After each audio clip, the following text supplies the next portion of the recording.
Hello, this is ज़िंग ज़हीर आलम। दोस्तों, अॼु मां परेशानियुनि ते ॻाल्हाईंदुसि। परेशानी छो ईंदी आहे, परेशानी वजूहात कहिड़ियूं हूंदियूं आहिनि ऐं वजह कहिड़ी हूंदी आहे, ऐं असीं हरू भरू पाण खे छो परेशान कंदा आहियूं। यानी एंग्ज़ाइटीज़ जेके पैनिक्सनेस आहिनि असांजे ज़हनी छो वधंदियूं आहिनि ऐं किन जे करे वधंदियूं आहिनि ऐं किथां थींदियूं आहिनि, उन जी शुरूआति कहिड़ी थींदी आहे। त अॼु मूं सोचियो त छो न जेको बि माहौल थो हले दुनिया में, तक़रीबन इहो ई आहे त हर माण्हू परेशान थो रहे। तक़रीबन हर माण्हू परेशान आहे ऐं कुझु पाण खे सुठे करण जे करे टूअर्स लॻाईंदा आहिनि ऐं कुझु पाण खे ख़ुशियुनि जे करे कुझु कॉमेटेटर्स मतिलबु कॉमेडियन घुराईंदा आहिनि ऐं कुझु क्रिकेट वग़ैरह कुझु गेम वग़ैरह खेॾंदा आहिनि त जीअं उन्हनि जी तंदुरुस्ती ऐं उन्हनि जी सोच जेकी पैनिकनेस आहे उहा वञे ऐं हू नर्वसनेस जेकी बि उन्हनि मां आहिनि अफेक्टिव त उहे दूरि थियनि। त मां फ़िलहालु इहो बयानु कंदुसि त किन दोस्तनि ईअं बि चयो त परेशानी जो हल छा आहे। मां सोचियुमि त छो न उन्हनि खे ॿुधायां। परेशानी जो हल दोस्तो अजीब आहे हिकिड़ो, जेके तव्हांखे चवंदुमि तव्हांखे मथां खिल बि अचे। परेशानी जो हल हूअं परेशानी ई आहे। ॾिसो न त हिकिड़ो तव्हां गिलास पाणी जो भरियो था कंहिं वॾे तलाव मां, पोइ उतां तव्हां भरे करे रखियो त उहो जेको गिलास तव्हां वटि आयो, छा उहो पाणी न आहे, छा उहो बि पाणी ई आहे। मतिलबु हिकिड़ो तलाव मां खणी था गिलास में अची वियो, उहो पाणी थी वियो, पर उहो गिलास जो पाणी थी वियो। अहिड़ी लेवल ते परेशानी जो हल परेशानी हूंदी आहे, उहा किथां न किथां उनखे हिकिड़ी लिंक हूंदी आहे, उनजी जो कनेक्शन हूंदो आहे। यानी मतिलबु तव्हां कंहिंसां मिलियो ऐं तव्हांजो मूड भलो हुयो ऐं तव्हांजे मूड भले हुअण जे करे, पर अॻिले खे कहिड़ी ख़बर आहे, अॻिलो को मूड उनजो ख़राबु हुयो, उनजो बि ज़ाहिर ॻाल्हि आहे किथां थियो हूंदो मूड ख़राबु ऐं हू परेशान अॻु ई हूंदो। पोइ तव्हां हुनखे चवंदो यार मुंहिंजो हीउ मसइलो आहे ऐं मुंहिंजो हीअ आहे यार, ऐं थी सघे थो तव्हांखे हू छिड़ ॿ ॾींदो, ज़ाहिर ॻाल्हि आहे उहो परेशान हूंदो ऐं तव्हांखे मूड न ॾींदो ऐं तव्हां हुन खां रुसवा थी, ज़ाहिर ॻाल्हि आहे दिलि में त सोचींदो एटलीस्ट यार हिन मूंखे इज़त न ॾिनी, हिन मुंहिंजी रेस्पेक्ट न कई। मतिलबु यानी शुरूआति जेकी बि आहे परेशानी कई हूंदी आहे ऐं ख़ुशी जी बि शुरूआति ख़ुशीअ ताईं ई हूंदी आहे। ख़ुशी ऐं ग़म यानी परेशानी कॾहिं बि इन ॿई हीअं नथा थी सघनि, मिली नथा सघनि। इन्हनि जा ॿिन्ही जा पेर पहलू अलॻि अलॻि आहिनि ऐं इहो फितरी अमल आहे।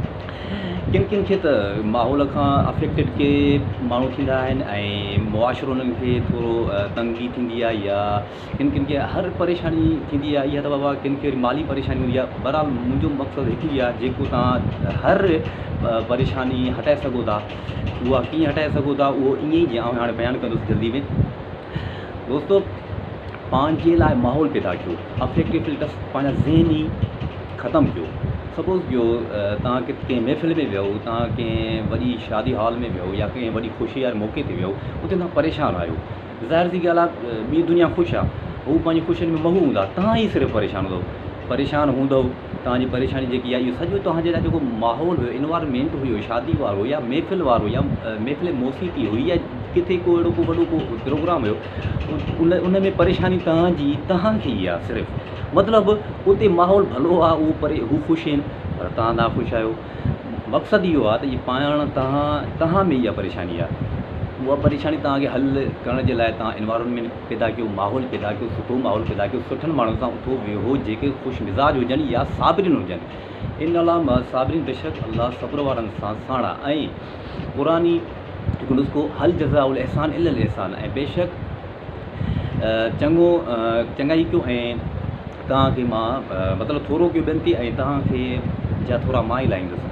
ऐं हर तकलीफ़ जेकी बि हूंदी आहे उहा रब जे तरफ़ां ई हूंदी आहे। इन मां बेशक इन ते असांखे बि थोरो फोकस करिणो पवंदो।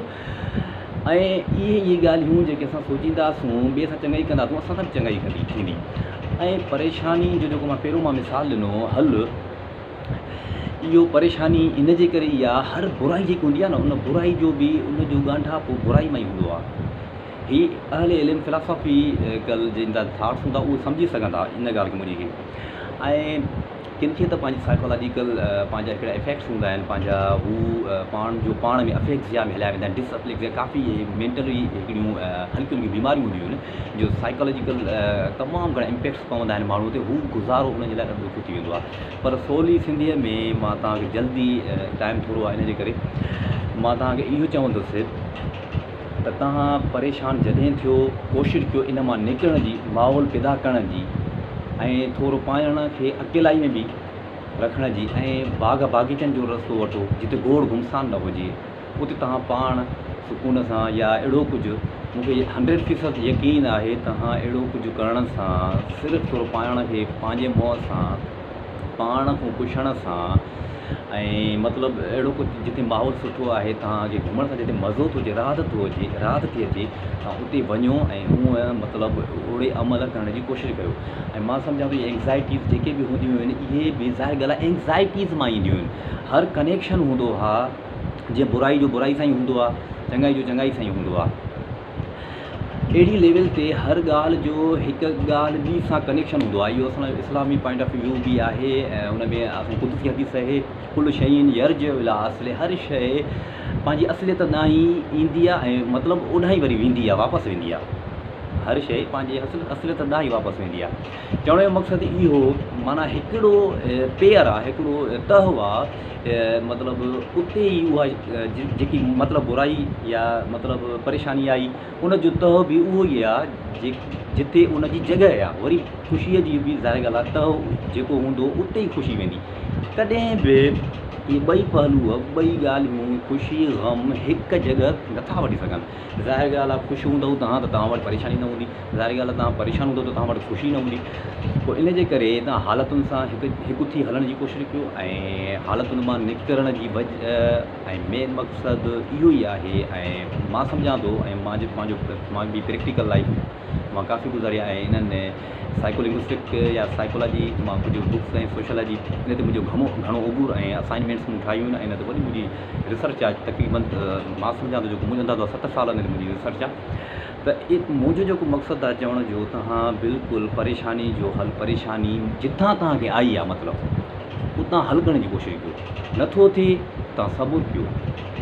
मां चवां थो कलाकु वॾो आहे तव्हां सही तव्हांजी जेकी मूड हूंदो सही थी वेंदो। हा जिते तव्हां ॾिसो था तव्हांजी दिलि डिजेक्ट थी थिए तव्हांखे दिलि मतिलबु तव्हां ग़मगीन था थियो उहो तव्हां फ़िलहालु उन पासे खे छॾियो ऐं तव्हां थोरो रुख ॿियो चेंज कयो ॿिए हंधि हलिया वञो घटि सवा फिरी घुमी ऐं सबुर सां पर सबुरु करिणो आहे। ऐं इन खां अलावा जेकी ख़ुशी आहे ज़ाहिर ॻाल्हि ख़ुशी जा मूंखे अलाए केतिरा ई हूंदा आहिनि पर उहे इन परेशानियुनि जे करे ई ख़ुशियूं ख़तमु थी वेंदियूं आहिनि माण्हुनि जूं। पोइ उनजे करे छो न अहिड़ो कुझु माहौल पैदा कजे दोस्तो इन्वायरमेंट पैदा कजे। अगरि नथो थिए त तव्हां ख़ुदि अली साईं जो कॉल आहे न जेकॾहिं को तव्हांखे दोस्त तव्हांखे या अहिड़ो को माहौल न मिले सुठो तव्हांखे माहौल न मिले ख़ुशि न मिले या अहिड़ो कुझु न मिले जंहिंमें तव्हांखे तकलीफ़ हुजे त तव्हांजी पंहिंजी जेकी तन्हाई आहे उहा वॾो हिकु अज़ीम तव्हांजी दोस्त आहे। ज़ाहिर ॻाल्हि आहे सुठी दोस्त तन्हाई आहे जॾहिं पोइ तन्हाई में तव्हां अहिड़ो कुझु पार्ट ऑफ लाइफ लाइ चूज़िंग कयो ऐं तव्हां अहिड़ो कुझु कयो एक्सरसाइज़ था कयो त अहिड़ो कुझु ॿियो कुझु कयो ऐं मोटिवेशनल कुझु ॻाल्हियूं सिखो ऐं बुक्स पढ़ो रीड कयो शाह जो रिसालो पढ़ो असांजो क़ुर पाक आहे उनखे पढ़ो। 100% ॻाल्हि आहे त क़ुर पाक जॾहिं तव्हां पढ़ंदव त तव्हांखे काफ़ी ज़िक्र हुन में ऐं फ़िक्र हिन में सुकून महसूसु थींदो। इहो त दुनिया जो हर ग़ैर मुस्लिम बि हिन ॻाल्हि खे मञे थो। त कोशिशि कयो तव्हां उन एंग्ज़ाइटियुनि मां निकिरण जी कोशिशि कयो न त इहो रहंदो बीमारियूं हिकु ॿिनि मां हल्कियूं हल्कियूं बीमारियूं इहे जेके साइकोलॉजिकल आहिनि तव्हां मां 100 में थींदे तइदाद हज़ारनि जॾहिं थींदी वेंदियूं त पोइ ज़ाहिर ॻाल्हि आहे जिस्मानी इहे असांजो बि जिस्म आहे न हिन जिस्म खे कुझु बि मतिलबु काफ़ी डिफेक्ट्स ऐं असरु ॾेई सघनि थियूं ऐं जंहिंजो कारण तव्हांजी हेल्थ ते असरु पवंदो। ऐं पाण जेतिरो थी सघे ख़ुशि रखो ऐं ओड़ा माहौल ॾिसो ऐं जेके तव्हांखे तानो ॾियनि टर्न डीफ ईयर्स ॿुधी हाणे ॿुधो करे छॾियो को मसइलो कोन्हे। ज़िंदगी तव्हांजी आहे इहा तव्हां था जियो तव्हां ते हुकुम तव्हांजी मतिलबु लाइफ आहे तव्हांजो ई हलणु खपे ॿिए कंहिंजो हलणु न खपे। ॿियनि ॾे गौर ई न कयो चयो बाबा केरु आई पाण ॼाण ऐं तॾहिं तव्हां वटि मुस्कुराहटूं रहंदियूं ऐं मुस्कुराईंदा ई रहंदव। बाबा जेको जले सो जले। हर माण्हूअ जो पंहिंजो हिकिड़ो रस्तो चूज़ थियल आहे ऐं ख़ुदा चूज़ कयो आहे। बहितरु इहो ई आहे पंहिंजी एग्ज़ाइटी दूरि कयो ऐं मुस्कुरायो ऐं खिलो ऐं खिलणु मुस्कुराइणु कंहिंजे आॾो बि हिकिड़ी वॾी मतिलबु सदको आहे। ऐं कंहिंखे नसीहत जेकी मां हीअ कई आहे इहो बि वॾो सदको आहे। हज़रत अली साईं जो कॉल आहे अॼु ही वीडियो ऐं वणे त शेयर कजो। इंशाअल्लाह हाणे ज़रूरु ॿिया बि तव्हां सां एंग्ज़ाइटी खां अलावा ॿियो बि कुझु सुठो या इन खे ई वधीक सुठो करे बयानु करे तव्हां सां साम्हूं थींदो दोस्तो।